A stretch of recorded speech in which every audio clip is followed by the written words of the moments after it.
नागपुरातल्या आदि धरमपेठ महिला मल्टीस्टेट क्रेडिट कोऑपरेटिव्ह सोसायटीने आपल्या कार्याची 30 वर्षे पूर्ण केल्यानिमित्ताने एका कार्यक्रमाचं आयोजन करण्यात आलं होतं।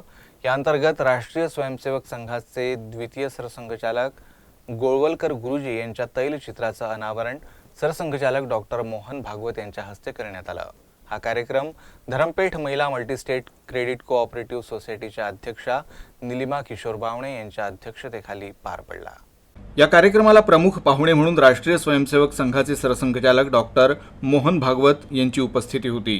त्यांनी आपलं मनपूर्वक मार्गदर्शन आणि शुभेच्छा या कार्यक्रमासाठी दिल्या।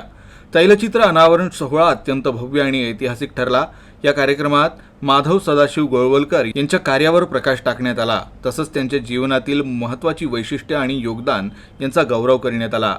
सर्व उपस्थितांनी या अमूल्य क्षणाचं मनपूर्वक स्वागत केलं आणि सरसंघचालकांच्या कार्याशी प्रेरित होण्याची ग्वाही दिली। या सोहळ्याला नागरिक मोठ्या संख्येने उपस्थित होते।